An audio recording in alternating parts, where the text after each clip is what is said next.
Bismillahirrahmanirrahim. Elhamdülillahi Rabbil alemin. Vessalatu vesselamu ala seyyidina Muhammed ve ala alihi ve sahbihi ecmain. Assalamu alaikum. Hürmetli kırındaşlar.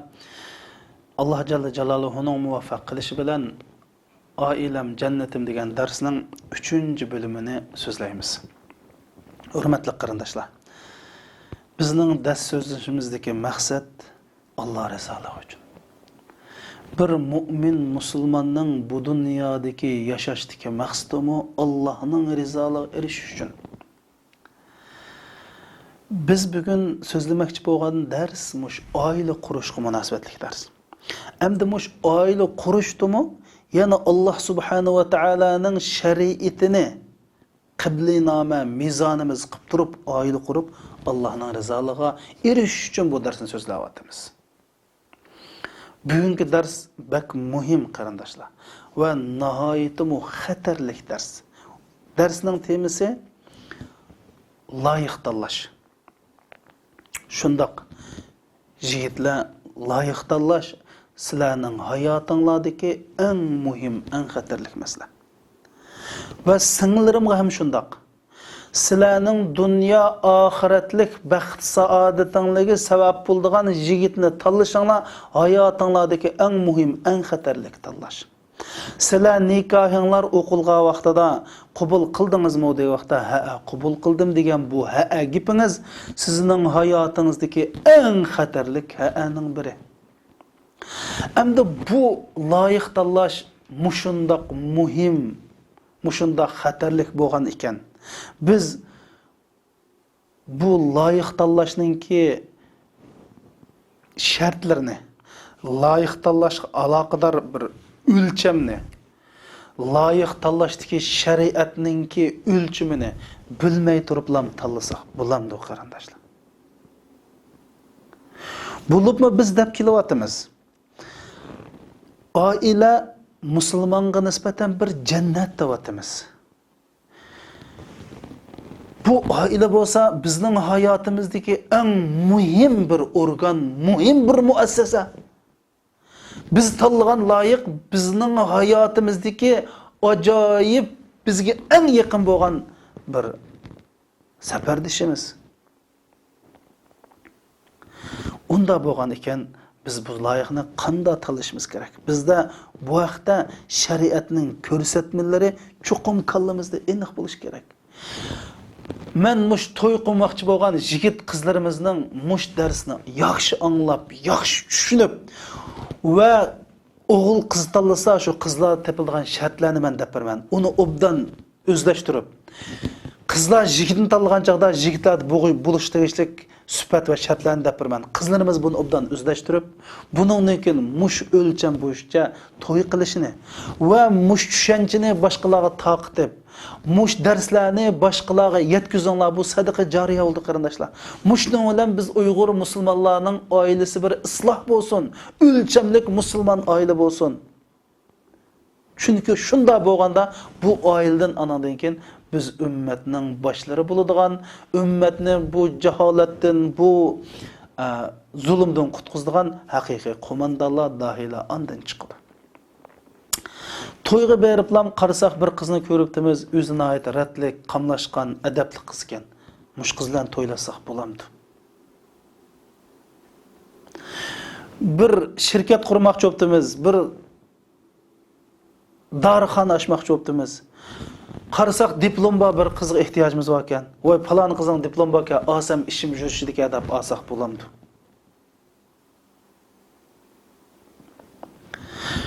Bir adam bakan nəhayət bilimlik, ölüma, ziyalı adamken, öz əxlaqlıq, yaxşı adamken, dadısı yaxşı deyib şu adamdan qızını alsaq bulamdı. Doğru, biz ağan qızının dadısı yaxşı bolsa, bilimlik bolsa, nəhayət bu isil iş. Lakin qızını biz alsaq bulamdı. Biz qızıyla yaşaymızmı bu ailədə, ya ki dadısı eləmmi?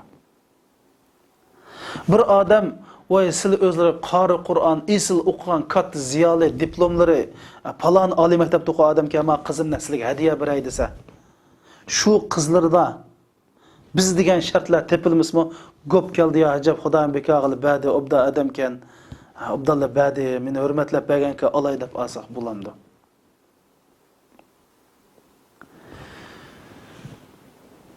Maktabda o'qiyotsak, bir qizimizga nazarimiz tushibdi.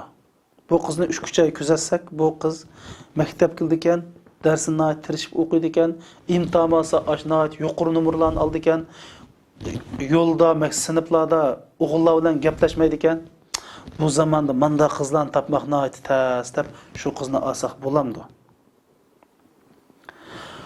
Qarasak bir qiz bor ekan, 30 pora Qur'oni Karimni yodlagan. Yüzünü nihoyat chiroyli, yo'gigan. Bu dunyoda unchalik qizlarni topmoq tez. Hamma har qanday bir musulmon yigit o'zining ayolining ashundoq Qur'on Allohning kalomini yodlagan bo'lishi, yüzünü yo'gigan mushunda qizlarni topmoq nada ajoyib Xudoyim berdi deb bu qizni olsak bo'lamdi. Ey, men bunda deganim, bu Qur'on yodlaganlik haqiqatan katta ish. Her qandaq bir yigit arzu qiladigan ish. Bundaq ayolimiz bas Allohning bagini, haqiqatan bagini. Lekin mushuning Qur'on, mush qizning Qur'onni yodaganligi, yuzini yapqanligi shu qizning menga ayol bo'lishga, mening tanlashimga yetadigan shartni hozirlaganligini ko'rsatdi. Sizlar darsni oyoqqa anglasanglar, qattiq diqqat qilib bu yetmaydi deganlar chiqadi qarindoshlar.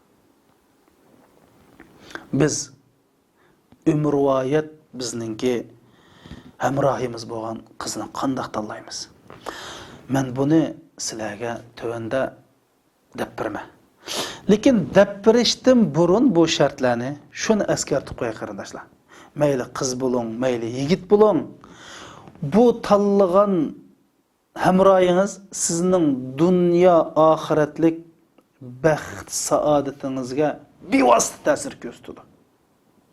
Sizning mush dunyoda turmushingiz, oxiratdagi baxtingiz, diningiz hamma ishingizga ta'sir ko'rsatadi. Shuning uchun bu shartlarni yaxshi anglang. Lekin shartlarni yaxshi anglashdan burun men to'y qilib bo'lgan qarindoshlarimga deyman. Sizlar voy bu shartlarning ichida qaysi shart mening ayolimda bordi? Oplab menda fursat ketib qolibdi emasmi, men o'ylinib qolibdi emasmi deb hasrat chekmanglar, ham ayolinglarda bu shart bor yo'qligini izlab yurmanglar. Hozirgi uyanglardagi sizning nikohinglarda bor ayol nihoyat yaxshi, Alloh sizlarga bergan ayol, shu ayolning ayolinglar bo'lganligiga qanoat, roziman bo'linglar qarindoshlar. Birinchisi Allohning sizlarga bergan bu nisbatidan rozi bo'linglar. Ikkinchisi ayolinglarda bir musulmon ayoli tepilishga tegishli bo'lgan shartlarning hozir bo'lish uchun Alloh subhanahu va taologa chin sig'inib duo qilinglar va ayolinglarni halol mol dunyo bilan beqinglar. Uchinchisi, ayolinglarni mushu musulmon loyiq ayol qilish tarbiyalash jarayonida nihoyat yumshoq qo'l, axloqli, chiroyliqcha, go'zal usullar bilan tarbiyalanglar va ayolinglarni ilm so'riniga ittiranglar. Tabliğ ahkam anglashga sharoit yaratib beringlar. İlimden mahrum qolmasin, tabliğ ahkamdan mahrum qolmasa, Alloh subhanahu va taolo sizning oilangizni baxtli, go'zal oila qildi qarindoshlar. Rasul Akram sallallohu alayhi va sallam hadis sharifda shunday deydi: "Takhayyaru linutafikum va ankihul atiffa va ankihu ilayhim." Sizlar balanglarning onasini, kelgusi ayolinglarni, mangulik hamroyinglarni yaxshi tanlanglar. Sizlar o'zinglarga mos keldiganni elanglar va mos keldiganga beringlar. Mana bu Rasululloh bizga tanlanglar deydi. Shuning uchun biz bugungi darsimizning temasimi loyiq tanlash qarindoshlar. Rasul Akram sallallohu alayhi va sallam mush tanlashning muhimligi haqida bizga shunday deydi: "Takhayyaru linutafikum fa ankihul akiffa wa ankihu ilayhim." Sizlar ballaringlarning onasi bo'lgan, mangulik hamroyinglar bo'lgan ayolni tanlanglar deydi qarindoshlar. Va loyiq mos keldiganni elanglar va mos keldiganga beringlar. Osman ibn Abil As radhiyallohu anhu shunday deydi: "Ya bunayya annakihu mughtaris." O'zining o'g'liga nasihat qilib, balam, to'y qildigan yigit ko'chat tikadigan odamga o'xshaydi. Sen ko'chatni nega tiksa, Buni yaxshi tanla. Chunki sho'rliq yerdan qizilgul unib qilishi nihoyat bak oz uchraydi. Chunki u sho'rliq yerdan bir narsa bir qizilgulning unib qilishi nihoyat tez. Uns tikan undi deganda mushundaq deydi qarindoshlar. Anda bo'lgan ekan biz tanlashda shariatning o'lchamlarini o'lcham qilishimiz kerak. Unda bo'lsa shariatda mush tanlashda biz ko'rsatgan birinchi o'lcham nima?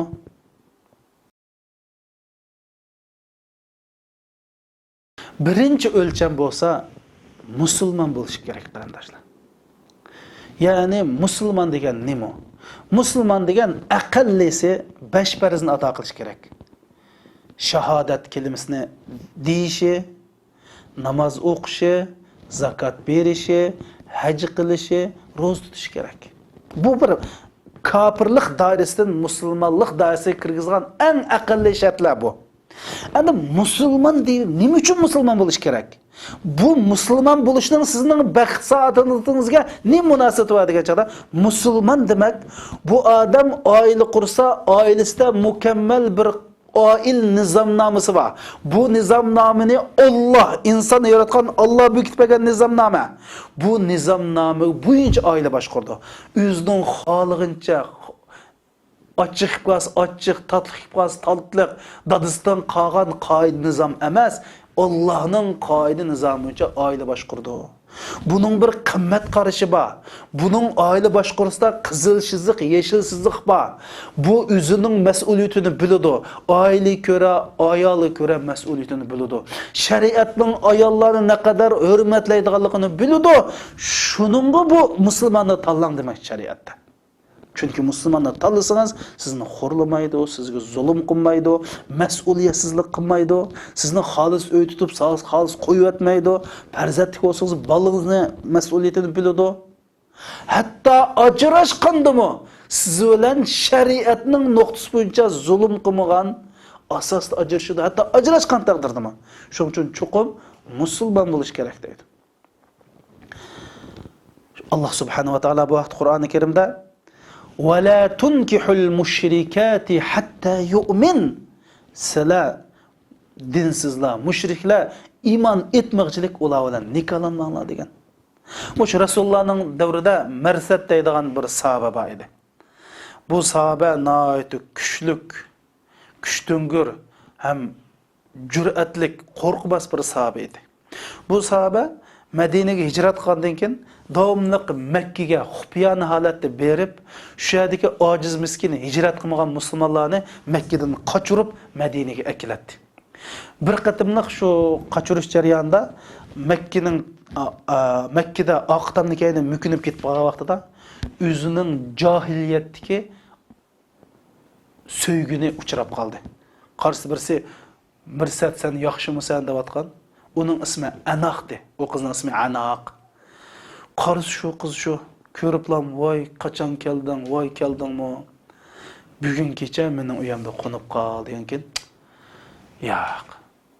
Din bu ishni endi bu ish tugdi. Chunki dinim meni bu ishdan cheklaydi degankin. Vay o'tgan kunni unutib qoldingmi? Tatlı kunlarimizni, qani bizning sevgimiz, muhabbat, aşık bo'lganligimiz qani? Chunki haqiqatan bu sahabi jahiliyat davrida bu qiz bilan aşık, ma'shuq bo'lgan, bir-birini haqiqatan yaxshi ko'rgan. Degandan to'g'ri, lekin men hozir dinim bu harom ishni mendan cheklaydi degankin, yo bugun men bilan qo'nismishada, yo bo'lmas to'g'lay hozir Amma seni o'qidi, sizning adamash qashqalarni o'qib, mishada ko'glini ko'rsa degandek sahoba, "Ya Alloh" deb qashqat. Bu qiz tovlig'an, voy, Mirsad adamab qochdi, falan. Shundan bu butun Makkadagi mushriklar qilishlarini so'g'irib, nayzlardan, o'qyollardan bu sahabini tutmoqchi bo'lgan. Bu sahabi shu qechib bir tomdan sakrab hatto put sunib ketgan. Put sunib ketib shunda bo'lsa-mu saq-salomat Makkaga yetib qolgan qarindoshlarimiz. O'ylab boqinglar, mana bu iymon. O'zining so'ygini oshiq uchrab qolsam, kirib bir piyola suv ichib ketay demidi, bir piyola choy ichay demidi. Islom dinimiz buni cheklaydi deb put sunib ketgan qaramay qochdi. Rasulullohni qashaqilab, "Ya Rasululloh, ahvol mushunda. Mening jahiliyat yaxshi ko'rgan aniq qismlik bir qiz boti. Mushunda qildi, men qochdim. Ya Rasululloh, o qizni men yaxshi ko'rdim, mushular to'y qilsam bo'lamdi debdi. Rasululloh javob bermay jim turibdi. Bir mazgildan keyin mana men sizlarga o'qib bergan oyat nozil bo'ldi. La tunkihul mushrikati hatta yu'min wa la amatun khayrun min mushrikatin walau a'jabatkum. Sizlar mushriklar qizlarini iymon etmoqchilik bular bilan nikohlanmanglar. Mushrik bir qizdan qul bir musulmon qiz afzal. O mushriklar sizlarni haqqancha yoqtirib ketsanglarmi, haqqancha chiroy ulab ketsin, bilim bulab ketsin va yuqori oliy maktabning diplom bulab ketsin. Nim bo'lishdan qat'iy nazar musulmon bo'lish kerak dedi qarindoshlar. Buni sal qarsak bo'lmaydi. Musulmon dedik, shahodat kalimasini aytadi, 5 vaqt namoz o'qiydi, zakot beradi, ro'za tutadi, haj qiladi. Ya bo'lmasa bu qizlarninki oilasiga shunday qarasak, ahvoli qarasak, musulmondarchiligi bilgilanmaydigan ish emas. Shuning uchun chuqur musulmon bo'lish kerak. İkincisi salih, yani faziletlik bo'lish kerak. Hamda biz dedik musulmon bo'lish birinchi shart bo'lsa, ikkinchi shart faziletlik bo'lish kerak dedik. Rasul akram sallallohu alayhi va sallam ad-dunya mata' va khayrul mata'iha al-mar'atus salihah degan. Dünya demek, mal dünya demek. Mal dünyanın en katısı faziletlik salih ayaldır deydi. Yani demek Allah subhanahu ve taala sen bir salih ayala nasip etsa deydi. Sen salih ayalını tanlap alsan, senin şirketlerinden, mal dünyadan, bankadaki pullarından, igiz binalarından, kıymet markalık maşinlarından hemmisinden salih ayal yaxşı deydi. Hayru mata'iha mar'atus salihah. Bütün dünyanın en yaxşısı salih ayal deydi qarindoshlar. Rasul akram sallallohu alayhi va sallam hadis sharifda shunday deydi: "Mastafadal mu'min ba'da taqvalloh khayran min zawjatin salihah" deydi. Musulmon yigitning deydi, bir musulmonning mush taqvolikdan keyin erishgan, paydogan eng no'chinasi bo'lsa, salih, fazilatli ayol deydi qarindoshlar. Man Rasulullah bizga bu faziletlik ayolning qanday bo'lganini deb berdi. Faziletlik ayol 5 vaqt namozini joyida o'qiydigan yoki davomli yuzini yo'gaydigan unda demadi qarindoshlar. Faziletlik ayolni Rasulullah nima deydi desa, birinchisi in amaraha ata'athu deydi. Faziletlik ayolning birinchi sifati, ya'ni faziletlik ayol deyishga arziydigan, shunga tegishli qiz deb bilan birinchi sifat, agar yo'ldoshi shu ayolni shariatninki doirasida Qur'on hadis xilop kelmaydigan bir ish qilib bo'lsa, itoat qildi deydi. Chunki bir oilada cho'qim bir boshqaruvchi bo'lish kerak. Boshqalar buning itoat qilish kerak. Anda bo'lmaydigan, mayli bu shirkat bo'lsin, hatto davlatdimi, fuqarolari boshliq itoat qilmasa, davlat vayron bo'ldi qarindoshlar. Shu itoat qilish bu yerda bir xil u ayolning o'rnining tuvanligini ko'rsatmaydi. Belki şu ailenin inaklık, baxtlik ötüş için çoğun bir itaat buluş gerek. Çünkü bir gepağı bir tağda işki yolu sığmaydı o da. Çoğun her ayal şeriatının ki dairesi de çoğun er itaat kılış gerek. İkincisi ve in nazara ileyha serrethu deydi. Eğer er şu ayalı karısa ayalı qarğanlıqdan erde bir xoşallık buludu deydi. Yani bu ayal qarısa pakiz. Ağızdan sesiq puraq kelmeydi, bedenden sesiq puraq kelmeydi, çaşları alvan salvan emas, kiyimleri alvan salvan emas, üzün tüzep yürüdü deydi. Nurgun kızlarımız var. Şunda ballık oğandikilan bala, kala, öy deplam üzün taşıdı dağın. Çünkü ayal şunun dinimizde ayalla iri için yasansam sevap buldu diyen şu qarindoshlar. Rasulullah faziletlik ayal iri qarısa bir xoşal boğdek alette buludu deydi. Özü pakiz, retlik, tutkan öy pakiz, qazan beş pakiz, juğan kirleri pakiz. Yani qarısa şunda pakiz, qarısı şunda xoşallık başladı. Üçüncüsü deydi. Üçüncüsü ve in aqsama aleyha abarrathu deydi. Yani o ayalga palani için çuqum qilishing kerak, men qasam qildim bu ishni desa, u ayol bu odamning qasamini buzishga sabab bo'lmaydi deydi. Ya'ni demak, bir ishni çuqum qilishini talab qilibdi er. Shu ish agar shariatning sirtida bo'lmasa, shariat xilof bo'lmasa, ayol kishi shuni qilsa, bu fazilatli ayol deydi qarindoshlar. Ya'ni singillarimiz fazilatlik ayol bo'lish uchun, erlarimizning tanlashi obyektiv bo'lish uchun o'zida mushni yetildirish kerak. To'rtinchisi, agar bu er safar qilib ketsa, bu ayol shu o'zini saqlashda, shu erning mol mulkini saqlashda va shu erga safar qilish jarayon nasihat qilishda nihoyat samimiy ayol deydi. Ya'ni nihoyat samimiy. Sening mol mulkingga samimiy, seninki haq huquqingga samimiy. Saqlashda, yotlardan saqlashda shunda bir samimiy ayol, mana bu 4 shart topilgan ayol, nihoyat samimiy ayol deydi qarindoshlarimiz. Endi biz bu fazilatli ayolni tanlashda shu ayolninki, masalan, adis telefon qarasak, telefonda kimlarning tizimligi bor. Necha qandaq adam bilan aloqa qildi. Do'stlari kim o? O'qiydigan kitob qandaq kitob o'qiydi. Qiziqish qandaq, nima qiziqadi? Naqshi musiqa, ranglik o'ltirish, restoranlardami yoki nima qiziqadi? Mana mushuning qarab turib, masalan, ijtimoiy torbekatlarda, masalan, Facebooklarda bir narsa chiqas, nima chiqirdi bu qizlar? Shuning qarab turib, bu qiz val fazilatlikmi, fazilatlik emasmi? Do'stlari qarab turib, biz bilib olaymiz. Shuning uchun bu qiz tepilish zarur bo'lgan. Birinchi shart islom, ikkinchi shart fazilatli bo'lish.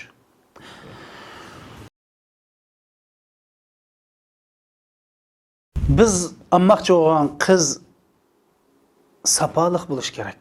Biz tanlamoqchi bo'lgan qizda tepilish zarur bo'lgan yana bir shart bo'lsa, sapoliq bo'lish kerak qarindoshlar. Sapoliq qizlarni olsak, bizni nurg'un ishlarda xotirjam qildi. Ammo sapasizni deb qo'ysak, bizni nurg'un ishlarda bearam qiladi.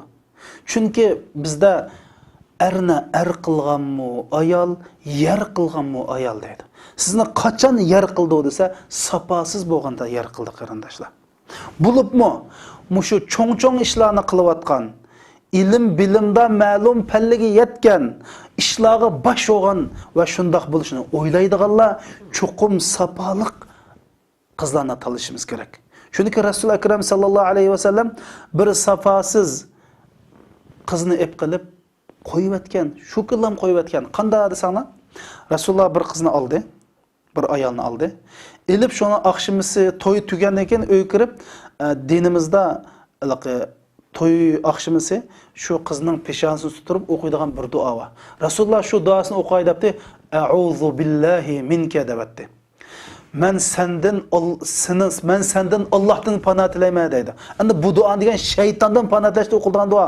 A'udhu billahi minashaytonirrojim deb. Rasululloh hayron qilib, "Nima ishqa bundaq deysiz?" debdi. "Sizlar mush gapni yaxshi ko'rdi ekanligu" dedi. Degan keyin kim sizga shunda dedi debdi. "Sizni ayollaringiz shunda debdi" debdi. Payg'ambar sollallohu alayhi vasallam turib ketib, "Siz Allohning nomi bilan mendan panoh tildingiz, oilangiz ketding" deb yo'l olsaydi. Nima uchun qarindoshlar? Bu ayol aşındaq bir qamlashmagan gapni mushin desang Rasululloh xush bo'ldi desa, ashni bir uqmay tushunmay deganlikdan, ya'ni sapa bo'lmoqlikni Rasululloh buni qo'yibdi. Nima uchun? Rasululloh bir qo'mondan, Rasululloh bir ummatning beshi. Rasulullohning uyiga bundaq sapasiz ayollar kelsa, bu Rasulullohning keyingi kelgusiga og'ir ta'sir ko'rsatadi. Bundan bir misol qarindoshlar. Masalan, aeroplan haydagan bir aeroplanga chiqsak, shu aeroplanning kipingisiga har qanday odamni kirgizamdi. Kirgizmaydi. Bir odam kirib aeroplan lüchukdan debdi-da, men 2 minut sen o'ltiraydi bir o'ltirib baqay desa, shu aeroplanni o'ltig'ul qo'yamdi. Balkim o'ltig'ul qo'ysa, xohlagancha bir knopkani bosib shu 2 minut ichida shu aeroplanni yerga tushirib o'tishi butun xalqni halaq, butun yo'lovchilarni halaq qilib o'tishi mumkin. Shuning uchun Rasululloh qanday qildi? Siz oilangiz keting deb shu to'y qilgan kunisi Rasulullohning uyiga selvatdi. Yo'lga selvatdi. Demak, mana bu sapa mushunda muhim qarindoshlar.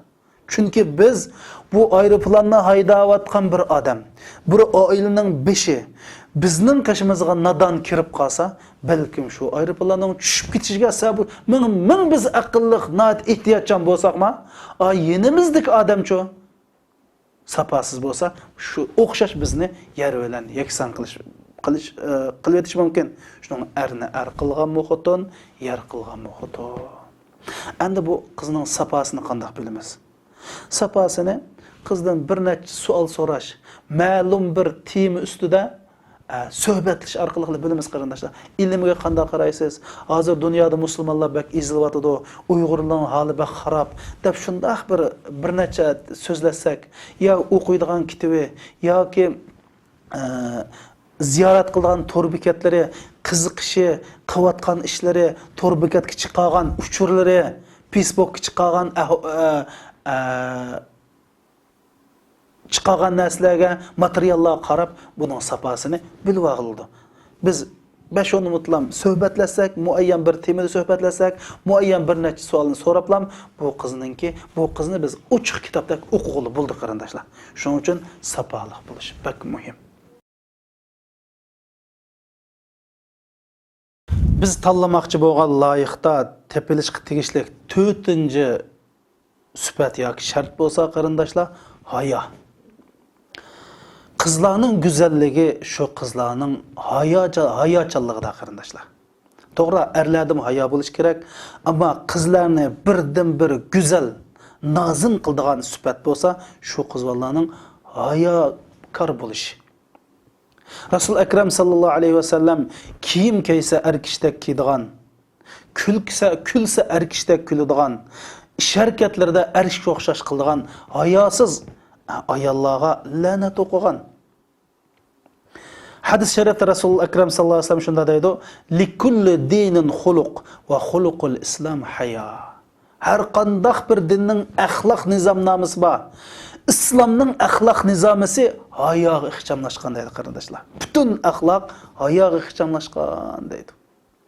Endi biz bu yerda hayo desak, hayo degan gap Uyg'urchada nomusliq ish harakatdan yiroq bo'lish deganni ko'rsatadi. Xijilchanlik bilan aralashtirib olsa olmaydi. Bu xijilchanlik bir xil psixik kasal bu. Ammo hayo degan nima desa, hayo degan mandaq nomusliq ish harakatdan o'zimizni sirt qolamiz.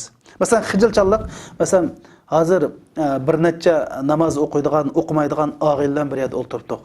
Shundoq namozga azon chiqsa, bir xil tavrini bir xil puchilib, "Voy, manglar namoz o'qiyli" deb gapni deyamaslik, bu xijilchanlik, bu hayo emas qarindoshlar. Bu bir xil kasal. O'zida ishonchi bor odamda xijilchanlik olmaydi, hayo bo'ladi. Hayo degan ish harakatlariga, gap so'zlariga muomala qilish jarayonida bilib olamiz. Masalan, bir yigit bir qiz bilan to'y qilmoqchi bo'lib, ota-onasining uyiga berib, paranglashgandan keyin qaytib keldi.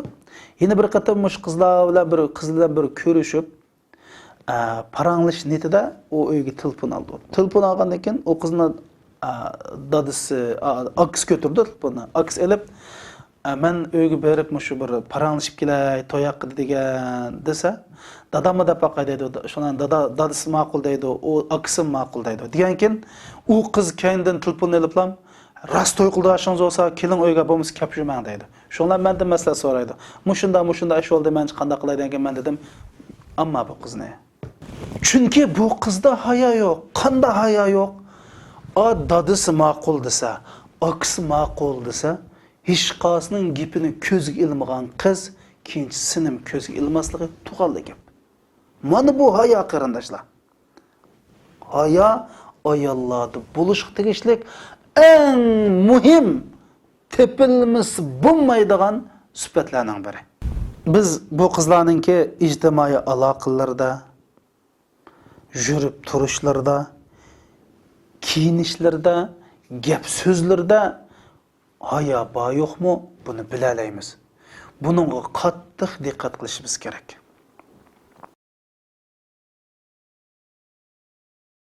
Beshinchi tepilishga tegishli sifat bo'lsa, bu qiz eriga itoatchan bo'lish. Men dedim, itoatchanlik qarg'ulaç emas. Neymini qisma qo'llaydigan. Itoatchanlik shariat doirasida, Qur'onga zid emas, hadisga zid emas. U ayolga ziyon keltiradigan jismoniy, ruhiy jihatdan ziyon keltiradigan emas bo'lsa, shu oilaning baxt saodati, erning xushalliqi, xotirjamligi, oilaning xotirjamligi bo'lsa, ayol chuqum itoatchan bo'lish kerak. Bizda bu qarindoshlar, bir oila bir shirkatga o'xshaydi. Bu shirkatda chuqum bir shirkatning mudiri bo'lish kerak. Oila bir davlatga o'xshaydi. Davlatning chuqum bir raisi bo'lish kerak. Endi rais bo'lgankan ostidagilar chuqum buningga itoat qanchada xotirjam bu davlatning boshliq o'g'li bo'ldi, xotirjam bu shirkatni gullantirgili bo'ladi. Endi itoatchan emasligini qanday farq etamiz degan vaqtida biz gap qilish jarayonida buni aniq deyishsa ham bo'ladi qizlar bilan yoki bo'lmasa shu qizning oilasi qarashimiz kerak. Bu oilada dadining gapi gapmi yoki onaning gapi gapmi? Masalan, to'yliq oldigan chaqda qarasak gapning hammasini ona qilayotgan. Uyga berib qizga choy kelgan chaqda qarasak gapning hammasi onaning qilayotgan. Qarasak sahnada ona bor, dada sahnaning orqasida bo'lsa, demak bu oilada chunki qiz mush onaning tarbiyasini ko'pincha o'ziga singdirib oladi. Demak bu oilada ayolning gapi gap, erning gapi gap emas degan bo'ldi. Buni muomala qilish, to'yga choy akirish, to'yliqni silish va bir necha qatimliq o'ltirishda chuqum bilib olg'ili bo'ldi qarindoshlar. Shuningga bu biz olmoqchi bo'lgan qizningki itoatchan, shariatning ramkasi ichida itoatchan bo'lishi nihoyat zarur. Mana bu 5 shart inshaalloh keyingi darsimizda yana shu loyiq tepilish zarur bo'lgan shartlarni bayon qilamiz. Assalomu alaykum va rahmatullohi va barakatuh.